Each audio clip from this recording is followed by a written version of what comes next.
Isaías capítulo 10, versículo 20, 21 e 22.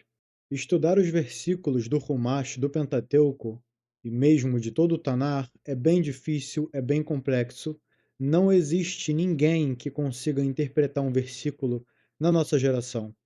E nós nos apoiamos na tradição judaica que veio de Moisés até hoje, de Moshe Rabbeinu, que ele recebeu a Torá no Monte Sinai. Ele recebeu tanto a Torá Shebirtav, que é a Torá escrita, quanto a Torá Shebel Peh, a Torá oral. E a Torá oral é a explicação do que está escrito, dos versículos. Tanto que cada mitzvah tem ela da parte escrita e tem ela da parte explicada oralmente. Um dos famosos exemplos, o Kshartem Liot Aliadecha Verhailut Totafot Benenecha, e atarão como um sinal em seus braços, o Kshartem Otam, e atarão eles, Aliadecha, sobre o seu braço, Verhayu, e serão Letotafot, como um sinal Benenecha entre os seus olhos. O que é isso? A Torá oral explica que é o Tfilin, que tem que ser uma caixinha, um cubo, com um shin de 3 pernas do lado direito, quatro pernas do lado esquerdo, que seja todo preto, feito 100% de couro, que tenha uma tira de couro que passe por dentro, que possa amarrar na cabeça, e na parte de trás tem o Dalet, que é um nó que faz a letra Dalet, e no braço tem um outro tipo de nó específico, que é a letra Yud. Agora eu quero que vocês me expliquem onde tudo isso está dentro, contido no versículo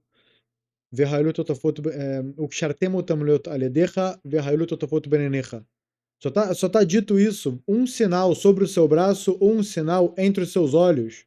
A gente sabe que o local de colocar o tefilim é até daqui para trás. Se colocou ele aqui, nessa parte da testa, não valeu. Tem que ser daqui da onde nasce o cabelo para trás, que é o local onde a cabeça do neném é mole. Tem toda a parte da Halahá, que é nada mais, nada menos do que a Torá Shebel Peh, que é a Torá oral, que faz parte da Torá escrita. São duas metades que se completam. Com essa introdução, com essa base dita, que até mesmo uma criança pequena conhece ela, a gente vai começar a entender um pouquinho o que significam os versículos, certo? Até porque, se perguntar para qualquer pessoa o que significa um versículo, um vai dizer uma coisa, você vai passar uma esquina e perguntar para o próximo, ele vai dizer outra. Você pode até mesmo perguntar para um bêbado no bar, acabou com 1, 2 garrafas de vodka, de cachaça. Você fala: olha, o que você acha desse versículo aqui? Dá uma lida. Explica para mim o que você entende. Ele vai lá te dar uma explicação mirabolante e fala que alienígenas desceram das espaçonaves e capturaram pessoas, e cada palavra quer dizer um número de alienígenas, e as outras palavras, cada pessoa que foi capturada multiplicada por milhões. Ou seja, vai ficar totalmente aberto à criatividade de cada um que interpreta. Entre no manicômio, comece a perguntar versículos, mostre pro doido o que está escrito aqui, o que isso daqui significa na verdade. Ele vai te falar que tem vários monstros, e que tem vários domínios, e que tem muitas forças diferentes, e que o ser humano é o monstro maior de todos. Ou seja, não vai ter fim. Todo tipo de interpretação.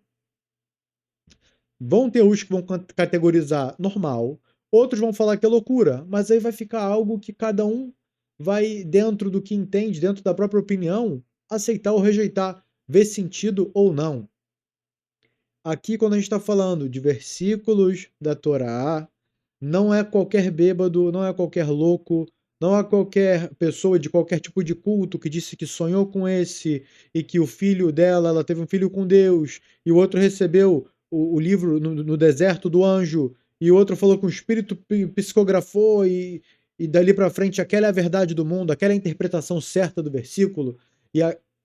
Ou seja, aqui a gente está entendendo que existe um padrão, e para loucos, delirantes, pessoas que estão adaptadas a consumir todo tipo de drogas, mesmo alucinógenos, e disso quiserem interpretar a Torá, a gente aqui agora vai fazer um filtro, explicar a fonte original, assim como o título do PDF é fonte original, O que cada um quiser comprar um livro aleatório do Harry Potter, do que for, e lá vão ter interpretações de todo tipo de realidade aleatórias, olha, tem gente que gosta desse tipo de perda de tempo, mas a gente respeita, porque é uma opção. Agora, pegar o livro do Harry Potter e falar que isso é a verdade do mundo, já pegar o delírio de qualquer um que interpretou o que ele entendeu como realidade e disso fazer um culto, uma religião, um livro da verdade do mundo, e no final das contas, religiões não existem. Existe uma verdade e todo o resto é mentira. Vai ter um livro, cada um tem o seu livro, cada religião tem o seu livro, que dentro dele ele diz ser a vontade de Deus, ou a verdade do mundo. Tem até mesmo livros que não se dizem religiosos, que são ideologias, certo? Libertarianismo, comunismo, socialismo e daí por diante. Afinal das contas, religião e ideologia são a mesma coisa, porque tudo se resume a um livro de código, um código de ética, um código de conduta.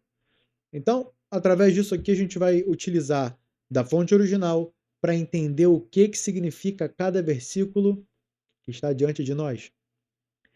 Versículo 20, Yeshayahu, capítulo 10, Isaías. E naquele dia, o remanescente de Israel e os sobreviventes da casa de Jacov não voltarão mais a se apoiar em quem os fere. Eles se apoiarão somente e unicamente em quem? Em Hashem, o Santo de Israel, com fidelidade verdadeira. Então vamos lá. Naquele dia, o remanescente de Israel, quer dizer, aqueles que sobrarem do povo de Israel, e os sobreviventes da casa de Jacov, aqueles que sobreviverem, aparentemente, aqui está sendo dito sobre o quê? Vamos pegar a gente com mente simples para interpretar um versículo assim, só brincar, não de verdade. A gente vai utilizar dos pilares da tradição judaica, que já já a gente vai ver. Mas vamos só a gente mesmo tentar com a nossa lógica bem pequenininha entender algo óbvio. E naquele dia, em algum momento passado, o remanescente de Israel e os sobreviventes da casa de Jacov, ou seja, aqueles que sobraram de uma guerra, parece que teve uma guerra, parece que teve um decreto duro, né? Se a gente pega no meio do segmento aqui, no meio da história, já dá para entender que os que sobreviveram quer dizer que está tendo alguma guerra, praga, algo negativo, algum decreto ruim. Da casa de Jacov não voltarão mais a se apoiar em quem os fere, ou seja, eles estavam se apoiando em alguém e esse alguém o traiu, que agora passou a ferir ele. Ele quem? O povo de Israel. Eles se apoiarão em Hashem, ou seja, em vez de se apoiar em quem os fere, vão se apoiar em Deus, o Santo de Israel, Kedosh Israel, com fidelidade verdadeira, com emuná, com bitachon.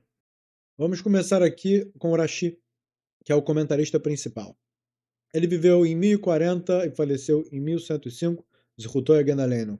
Apoia-se em quem o feriu. Apoiar-se em quem o feriu. Confiar nos reis do Egito, pois eles foram os primeiros a oprimir Israel. Ou seja, tiveram reis que o povo de Israel confiou além da conta e houve traição. Tá aí, ó, Jarashi, com a tradução da Torá, explicando em uma frase rápido, fácil, simples, sobre o que está dizendo o versículo de remanescente, de sobrevivente.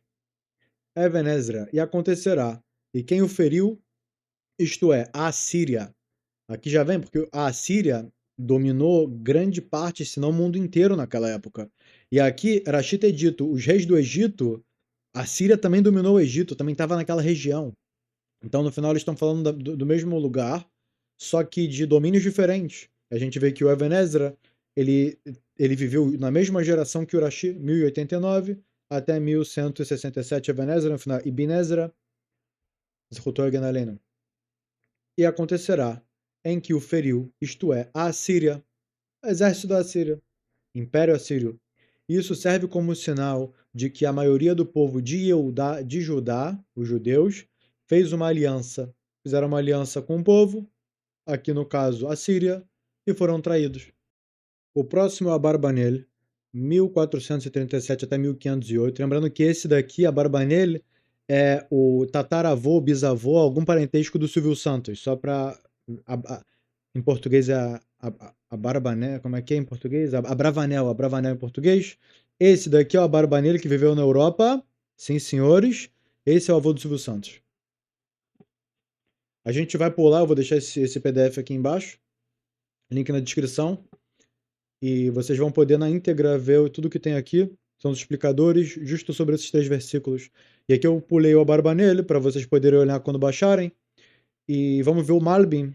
O Malbim também ele resume bem, porque o Abarbanel entra em detalhes, explica mais na íntegra os detalhes da história, como aconteceu, etc. Aqui eu não quero alongar muito, então vamos direto para o Malbim, que ele também deixa a coisa mais concisa. Ele viveu em 1809 até 1879, e acontecerá naquele dia, ao verem o poder e a força de Hashem, não continuará mais o restante de Israel e os sobreviventes da casa de Jacó a se apoiar em quem os feriu. Eles não buscarão mais ajuda da Assíria, nem de nenhuma outra nação, porque não só ela deixou de ajudá-los, mas como ainda os feriu. Novamente explicando sobre a traição, aqueles que o povo de Israel se apoiaram, e foi justo em certos reinados que não foram assim tão corretos, certo? O rei não era justo, então aconteceu que fizeram acordos aí de defesa e proteção, e não se deve confiar em ninguém, né? A gente confia em Deus e faz o nosso esforço, nosso estado de luto. E não é só estado de luto, esquecer que Deus existe, Deus nos livre. E aí veio o decreto negativo. E eles não buscaram mais ajuda da Síria, nem de nenhuma outra nação, porque não só ela deixou de ajudá-los, mas ainda os feriu. Como está escrito em Melachim Beit 16. E ele usa uma comparação. O bastão serve para 2 coisas. O bastão serve para bater e para apoiar.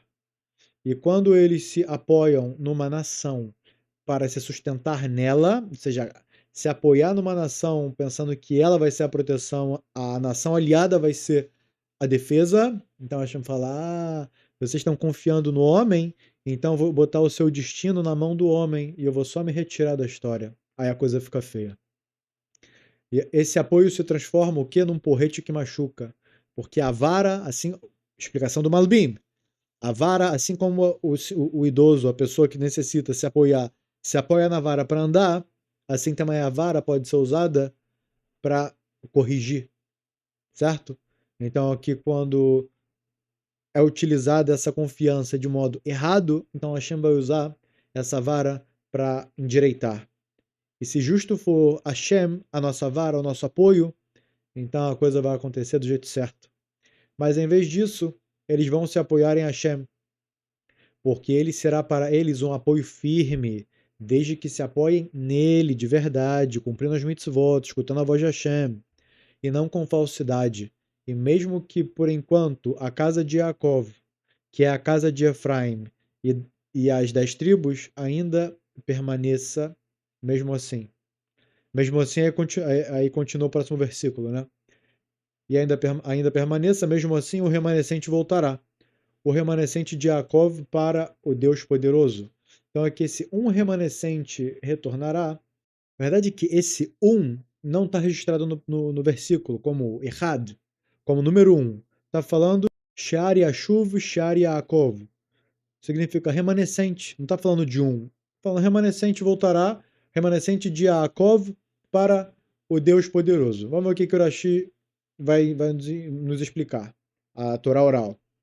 O remanescente voltará. O remanescente que houver entre eles vai voltar a Hashem. O que significa voltar a Hashem? Retornar a Hashem? Teshuvah. O que significa? Depois desse episódio da traição do inimigo por uma confiança da maneira errada numa nação, então vai acontecer que o remanescente, aqueles sobreviventes daquele massacre, daquele decreto terrível, ele vai o quê? Retornar. De acordo com Rashi, houver interesse, a gente voltará. O que é voltará? Yashuv betshuvah. A palavra techuvah vem de chuv, lashuv. Inclusive interessante que em português chuva, né, vem do hebraico. Chuva em hebraico significa retorno. Então assim como a água do mar ou do lago, de onde for, evapora e se eleva, lá no céu vira nuvens, depois essas águas que subiram retornam aqui para baixo. Chuva é hebraico, sim. Só que a gente fala, o hebraico é dito chuva de outro modo. mas o português é essa fonte da chuva. Inclusive eu estava querendo preparar uma aula justo sobre os judeus, o que eles têm a ver com o Brasil, que os judeus fundaram o Brasil. Na verdade, que o Brasil era para ser chamado de Ilha de Vera Cruz ou Terra de Santa Cruz por Pedro Álvares Cabral, mas teve um braço direito de Pedro Álvares Cabral, se eu não me engano foi Joaquim Barbosa, eu não estou lembrado do nome, eu preciso confirmar e fazer realmente um estudo para ficar tudo certinho. Ele falou, não, a tinta dessa árvore é vermelho escuro, e o vermelho escuro lembra o ferro. Ferro, em hebraico, é barzel. Então ele falou o quê? Por causa dessa tinta que parece o ferro, o nome virou pau-brasil, virou, né, madeira barzel Brasil. Então assim também você vai chamar essa terra de Brasil, porque é a terra que tem pau-brasil de maneira abundante e justo é uma tinta muito cara. Então, em nome dessa iguaria, em nome desse artigo muito caro e muito valioso, vamos dar o nome dessa terra que vai ser um nome também de valor. Vamos chamá-la de Brasil. Brasil vem de Barzel. Escreve aí em hebraico e no tradutor, ferro. Você vai ver lá, Barzel, que é, no final das contas, Brasil. Lembrando que Pará, o estado do Pará, Pará é vaca em português, desculpa, em hebraico, e lá tem muitas. Nesse estado é um lugar fácil de criar gado, etc. Ceará, em hebraico, significa vento forte. Tem o livro, tem o rio Solimões também, que é referência a Salomão. Tem o estado do Amazonas, Am é povo, né? Am Israel, Am povo, Zoná, zonas, zonás, Am zoná.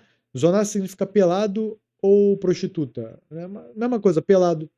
Então, qual que é o povo que andava pelado, que estava lá para cima, no norte do Brasil? Sim, os índios. Olha que legal. Então, tem um monte de conteúdo, né, sobre o português no Brasil. E tudo isso a gente começou falando sobre chuva, né? Chuva, que está no nosso versículo, que é retorno, e esse voltar aqui, techuvá.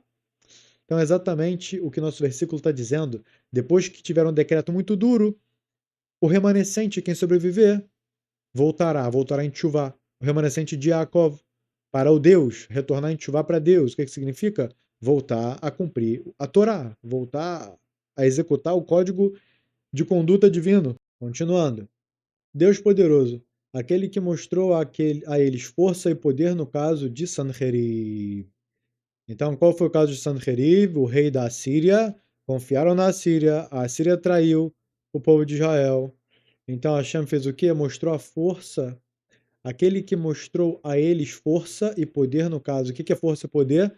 O decreto de destruição. Ah, você vai confiar nesses transgressores, nesses idólatras?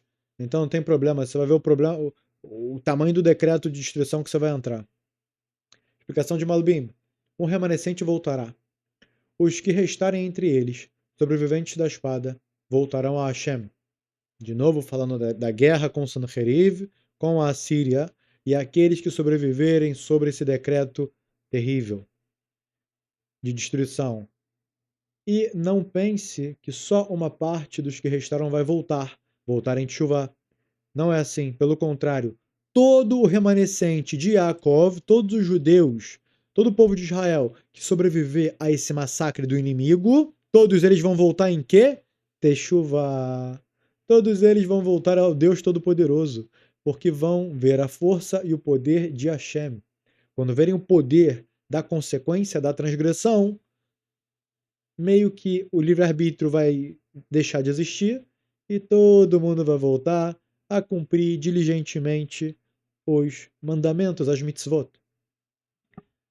Versículo 22. Pois, ainda que o povo, Israel, seja como a areia do mar, ou seja, mesmo que o povo seja grandão, o restante, quer dizer, os poucos que retornarem em Tchuvá a ele, lembrando, a gente está explicando aqui o enredo. Teve uma confiança no inimigo, nos idólatras. Teve o castigo de Deus de colocar o destino daquele que confiou no homem, ainda mais no idólatra. Colocou na mão dele e teve traição, teve destruição, teve um grande massacre. Sobraram poucos. Por que eu estou repetindo tantas vezes? Porque é só sobre isso que está dizendo cada versículo. Para que ninguém se engane, né? Porque de mal intencionado por aí tem muitos. E é realmente absurdo e chega a ser ridículo algo tão claro e tão óbvio, pessoas deturparem e inverterem isso a nível idolatria. É ridículo, vamos lá. Então eu tenho que repetir muitas vezes para ver se. Eu sei que não vai entrar, porque quando a pessoa é mal intencionada, no finalzinho aqui eu vou trazer ainda um bônus para explicar do porquê que existem pessoas que, mesmo perante a verdade, na frente dos olhos dela, ouvindo com os próprios ouvidos, ainda assim não vão aceitar a verdade. Vai ser o bônus final. O restante, os poucos que retornarem em Tchuvá, a ele, a Deus, a destruição decretada será levada embora. Calma aí, tá tendo um decreto negativo, um decreto pesado, tá morrendo gente, os que sobrevivem voltam em Tchuvá, voltam a cumprir a vontade de Hashem, o que vai acontecer imediatamente? A destruição decretada será levada embora pela força da justiça, da Tchuvá. Na verdade que justiça, aqui como vocês estão vendo, na verdade é tzedakah. A palavra em hebraico aqui é tzedakah. Tzedek é justiça e tzedakah é justiça em feminino. E tzedakah todo mundo conhece, que também é o quê? Caridade. E aqui a gente também aprende que para quebrar um decreto duro, deve-se dar caridade. E qual quantidade eu devo dar? Uma quantidade que dói no bolso. Ah, R$ 1 dói no meu bolso. Então essa é a quantidade que você tem que dar para quebrar um decreto ruim. R$ 100 é o que vai me doer no bolso. R$ 1, tudo bem, eu dou. R$ 10, não tem problema. Mas vai me doer no bolso, dá 100, dá 1.000. Então você dá, obviamente, cada um dentro das suas proporções, né? Isso já dá proporção, na verdade. O que dói no bolso já é algo que encaixa a proporção dentro, né, de cada um. Não vai pegar alguém pobre e falar um valor alto que só isso que vai doer. Claro que o valor pequeno vai doer no pobre e o valor alto vai doer no rico. Então a gente aprende daqui. Rashi. Por quê? Ainda que o seu povo seja. O profeta disse isso a Risquial. Mesmo que o seu povo seja como a areia do mar, o remanescente que voltar para o bem, fizer techuvá, vai inundar e levar embora o extermínio decretado, os decretos duros, que estava para vir sobre eles. Ou seja, tá para vir um decreto negativo. Vamos colocar, por exemplo, justo esse caso, que confiaram nos idólatras e eles perceberam que não deu certo e escutaram que os próprios idólatras estão vindo atacar e eles veem no fundo do horizonte que está vindo lá um exército a perder de vista, tá? O chão está sendo coberto de tantos soldados, cavalaria, infantaria, pessoal em cima de elefante. Você fala, acabou. Olha o que está chegando lá no fundo do horizonte. A gente não tem nem chance de fugir. Se a gente começar a correr agora, a gente não consegue, eles pegam a gente. E aí, o que a gente faz? O remanescente que voltar para o bem, ou seja, quem estiver no meio de todo esse problema e ele fizer chuvar, o que vai acontecer? Vai inundar e levar embora o extermínio decretado, ele vai inundar, ele vai levar embora o que? Os decretos duros, que estava para vir sobre eles, e vai impedir que a desgraça venha, por causa da justiça, da tzedakah, com que esse remanescente, esse sobrevivente vai agir. Evan Por quê? O sentido é: mesmo que Israel seja numeroso naqueles dias, como a areia do mar, não ficará eles, senão aquele que voltar para Hashem e fizer chuvá. Ou seja, mesmo que o povo está grandão, está numeroso, está tendo muita bênção de multiplicação, em vários quesitos está tendo bênção, no final das contas, o que que importa? Ninguém vai sobreviver, só quem vai sobreviver vai ser quem o quê? Fizer techuvá. Pois um extermínio decidido foi decretado por Deus. Como no versículo, você decidiu, Melachim Aleph 20:40. Ele virá como um rio que transborda, que arrasta, que leva embora, com justiça, com a força da Tchuvá, o quê? O decreto negativo. Agora o Malbim vai explicar esse versículo, versículo 22. Porque ainda que o seu povo seja, a ordem do texto é esta: Israel, o seu povo é como a areia do mar. Mesmo assim, se houver um remanescente que voltar à justiça em voltar em Tchuvá, vai inundar e levar embora o extermínio decidido. Foi decretado e decidido o extermínio. O remanescente, mesmo os poucos que tiverem contra, a maioria tiver de acordo com a idolatria dos povos inimigos, vão ter aqueles poucos que eles vão ser chamados remanescentes, que eles vão ser chamados Sherit, aqueles poucos que vão estar lá, os remanescentes. Eles, através da justiça deles, o que é justiça? É estudar a Torá, é cumprir a Torá, é cumprir os mandamentos, é dar de tzedakah, é cumprir a Torá como um todo. O que ele vai fazer? Ele vai inundar e levar embora o extermínio decidido. decreto negativo e decretado ali uma desgraça completa, aqueles poucos vão conseguir empurrar o decreto. A explicação é: você, Israel, o seu povo, que agora é grande e forte como a areia do mar, mesmo que depois do exílio trazido pelo rei da Assíria, reste apenas um remanescente que volte, ainda que o remanescente que ficará e que voltará desse povo grande seja só um restinho muito pequeno, sobrar 2 pessoas, 3, 4, sobrar um pouquinho, mas calma aí, o povo tinha centenas de milhares, o que houve? Sobrou um grupinho de 100, um grupinho de 50, um grupinho de 2, pelo mesmo que sobre ninguém. Mesmo assim, o mérito deles vai ser tão grande que a justiça e a retidão das ações deles vai lavar e levar embora o extermínio decidido, decretado e cortado para vir sobre eles, e Hashem terá misericórdia de seu povo.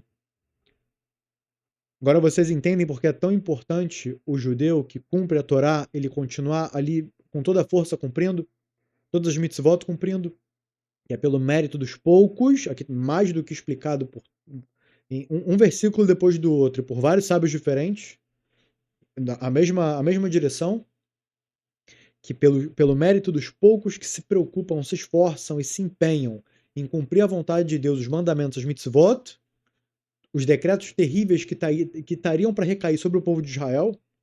Há pouco tempo atrás, quantos mísseis não foram mandados aqui para cá, dos iemenitas e do próprio Irã, e de todos os países que estavam contra, certo? Querendo e fomentando aí ataque generalizado contra Israel no norte, no sul, por todos os lugares, querendo destruir o povo de Israel, e no final foi protegido. E sabe o que é incrível? Que falam tanto que o exército de Israel é tão poderoso, tão incrível, o exército estava totalmente desligado e anulado no momento do 7 de outubro. Ninguém até hoje explicou ainda exatamente o porquê, mas a gente entende, né, que no final das contas é Hashem dando um sinal para a gente entender isso aqui.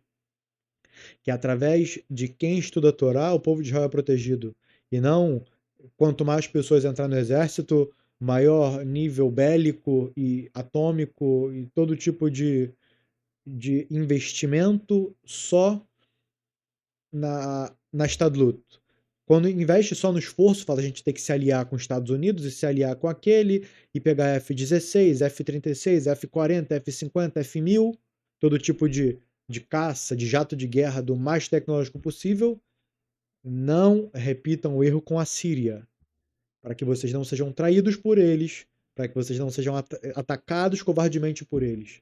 E, no final das contas, o que protege o povo de Israel é o mérito dos poucos, Sherit, do Shear, daqueles poucos os remanescentes, que o quê? Se esforçam e se empenham em estudar e cumprir a Torá. Agora, para explicar um pouquinho, chegamos na parte bônus, explicar um pouquinho sobre como alguém que enxerga a verdade perante os seus olhos e ouve com seus próprios ouvidos algo que não tem o que contestar, ele escolhe por faculdade própria, por própria opção, o quê?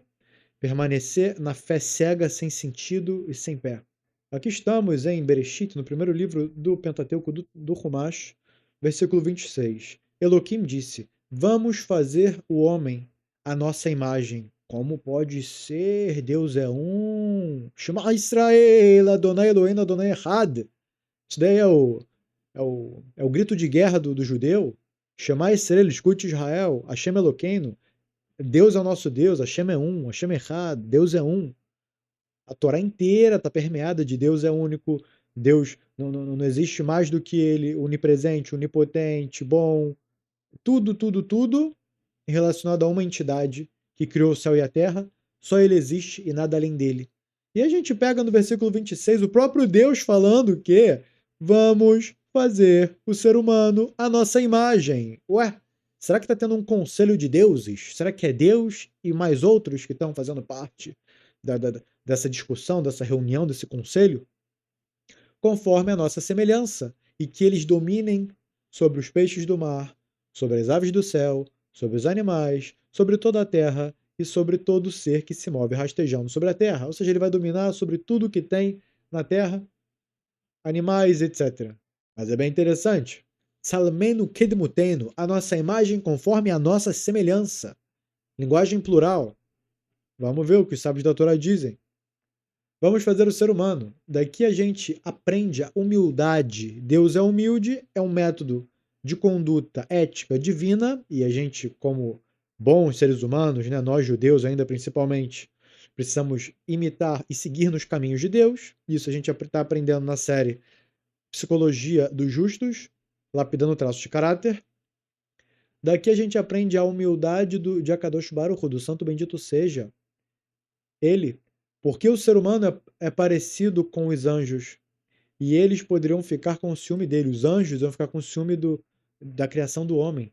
Por isso ele consultou os anjos, fala: Poxa, eu criei os anjos antes do homem. Agora eu vou criar o homem depois dos anjos, e justo o homem vai ser parecido com os anjos? Pô, os anjos eles vão ter o sentimento, vão ficar magoados. Uau, Hashem tá se preocupando com sentimentos de um ser que, a princípio, não tem sentimento, que é um anjo. O que é um anjo? É como um programa de computador. É como você entrar na página do Google. Não vai ter momento que o Google quer pesquisar, momento que não quer. Ele é nada mais, nada menos do que um código programado que ele faz exatamente o que ele foi programado para fazer. O que ele foi escrito para ser feito, assim exatamente ele faz. Isso são os anjos. E calma aí, então eu vou ficar agora com pena, com medo de magoar um programa de computador, colocando como exemplo? Ou então um prédio, uma casa, depois que foi erigido, foi construído, as paredes, o telhado, tudo, a casa está pronta. Não vai ter dia que a parede vai querer ficar deitada e dia que a parede vai ficar em pé. Você pegou e deixou em pé. Essa é a função da parede. Então o anjo é assim, ele tem a função dele, ele não tem livre-arbítrio. Ele cumpre exatamente. Ah, mas pô, vou pregar um prego na parede e vou ficar com pena dela se magoar que eu vou enfiar um prego nela. Então a gente aprende que olha o tamanho da humildade de Deus. Olha como é que Hashem se preocupa com o sentimento até de algo que nem deveria ter sentimento. E a gente também vê essa característica dos nossos sábios. A gente vê que Moisés não bateu na areia na praga dos piolhos, não bateu na água na praga do sangue, porque na água do Nilo ele foi salvo. Então, para que ele não faltasse com respeito com a água, que através dela ele foi salvo, ele não foi morto, ele não bateu na água. Quem bateu foi Arão, o irmão dele. Ele não bateu na areia, porque o egípcio, quando o egípcio estava espancando o judeu, o escravo judeu, e entrando, invadindo a casa e se deitando com a mulher do judeu, Moshe viu isso, ele falou, Ra'akovacho, olhou para a esquerda e para a direita, porque ele foi ver quais eram, se já tinha vindo alguém com algum mérito na árvore genealógica daquele, ou se sairia alguém com algum mérito da árvore genealógica daquele egípcio, ele viu que não, então ele soltou o nome de Deus e matou o egípcio, e a areia cobriu o egípcio. Então, pela karatatov, pelo agradecimento à areia por ela ter coberto o egípcio e ter sido um aliado de Moshe, Moshe não bateu na areia, certo? Isso entre vários outros infinitos exemplos dos nossos grandes sábios imitando e aprendendo das condutas do divino para fazendo exatamente assim como ele. E quando ele julga reis, ele consulta a sua corte celestial. Humildade divina. Hashem está sempre se consultando. Mas calma, ele é o rei dos reis. Ele é o único. Se não fosse ele, nada existiria. Quem ele vai se consultar? Para quê e com quem? Humildade. A gente vai aprendendo os códigos. O código de ética judaico a gente vai aprendendo. O código de ética divino. É o que a gente encontra no caso de Ahav. Quando Micha disse: Eu vi Hashem sentado no trono, e todo o exército do céu estava de pé ao lado dele, à sua direita e à sua esquerda. Calma aí, Deus sentado no trono, será que ele é um homem? E existe direita e esquerda diante de Deus? Claro que não, o sentido é: estes defendem e argumentam a favor, e aqueles acusam e argumentam contra. Tribunal Celestial. Aqui são as transgressões acusando contra e os bons atos, as mitzvot, advogando a favor. E também a decisão é por decreto dos vigilantes e a palavra é por ordem dos santos. E aqui também ele tomou permissão com a corte, ele disse a eles: há seres superiores parecidos comigo, se não houver seres inferiores parecidos comigo, vai haver ciúme na obra da criação. Agora veremos a explicação desse mesmo versículo de Bereshit Rabbah. Rabi Shmuel Bar Nachman, em nome de Rabi Yonatan, disse: na hora em que Moshe estava escrevendo a Torá, Moshe subiu no Monte Sinai, Tava lá os seus 40 dias e tava escrevendo justo essa parte, né, do início, sobre os dias da criação e tudo que foi criado. Moisés estava escrevendo a Torá. Ele escreveu o relato de cada dia e de cada dia. Cada dia e dia ele estava escrevendo os acontecimentos. Quando ele chegou a este versículo que diz: "E Deus disse: façamos o homem à nossa imagem, conforme a nossa semelhança", ele disse diante dele: "Senhor do mundo, por que o Senhor está dando abertura para os hereges terem argumento?" Tá falando, Hashem, desse jeito, todo herege, todos esses que vêm de outros livros e, e vêm querer interpretar a Torá do jeito que eles querem, aqui você é Deus, tá dando para eles a faca e o queijo. Eles não vão precisar nem deturpar versículo e modificar muito. Aqui, com isso, acabou. Eles vão, através do argumento imbecil deles, deturpar, falar que Deus não é um, Deus é plural, então tá permitido tudo que eles quiserem. Porque no final eles querem permitir tudo que o desejo do coração deles grita para eles fazerem. Eles não estão interessados em subjugar isso, em se controlar. Não. Eles querem só um motivo para se justificar e falar: esse mundo não tem dono. Cada um pode fazer o que quer. É só isso que eles querem falar. O Senhor do mundo, por que o Senhor está dando abertura para os hereges terem argumento? Isso é estranho. Ele respondeu: escreva, e quem quiser errar, que erre. Então o que Deus respondeu? Arotzelitot it. Aquele que quiser errar, ele vai errar. Ou seja, não vai ser nesse versículo que o herege, que o mal intencionado vai modificar, porque o que ele quer na verdade não é descobrir qual livro é a verdade do mundo. O que ele quer na verdade é o que está permitido para fazer a porcaria que ele quiser, que o que o desejo dele, o que a inclinação do mal que domina sobre ele mandar, ele é um escravo da inclinação do mal, ele fica quietinho, acata e faz. Ele não é um homem livre, ele é um escravo do desejo dele. Então, aquele que é escravo do seu desejo, ele vai encontrar motivo até onde não existe. E esse é o motivo no qual pessoas, você fala a verdade para elas, você mostra, você prova e mesmo assim nada adianta. Porque a regra aqui que o próprio Deus respondeu a Moshe: quem quiser errar, vai errar. Arotzelitot, aquele que quer errar, vai errar. Que o santo bendito seja ele, disse a Moshe: esse homem que eu criei, não vão sair dele também grandes e pequenos? E o Senhor, não. Se o grande vier pedir permissão ao pequeno, que é inferior a ele, e ele disser: porque eu preciso pedir permissão ao pequeno, que é inferior a mim? Então vão dizer a ele: aprenda com seu Criador. Ele criou os seres superiores e os inferiores, e quando veio criar o homem, ele consultou anjos do serviço. Rabi Levi disse: aqui não é que exista consulta de verdade, é apenas uma comparação. É como um rei que estava passeando na entrada do seu palácio e viu uma casa de banhos jogada de lado, abandonada. Ele disse: o que a gente faz com isso? Uns diziam: faça banhos públicos. Outros diziam: faça banhos privados. O rei disse: eu vou fazer disso um salão de recepção real. Quem vai me impedir? Ou seja, o rei vai perguntar para os seus súditos, mas no final o que o rei decidir é o que vai ser feito. No final vai ser irrelevante a resposta dos súditos. É uma questão de humildade, e aqui explicado através de alusões e de exemplos pelo Midrash. Então fica para a gente bem entendido, bem explícito esse conceito de Arotzelitot it. O que quer errar, vai errar. Apoie o nosso canal, clique aqui embaixo, seja membro e permita-nos produzir cada vez mais conteúdo também desse tipo. Comentários, por favor, aqui embaixo com sugestões de outros vídeos que os senhores têm interesse e a sua opinião, o seu entendimento sobre esse estudo também importam. Não se esqueçam de deixar o like e compartilhem para que todas as pessoas bem intencionadas que buscam a verdade de verdade possam ter o seu caminho iluminado. Tudo de bom e até o próximo estudo.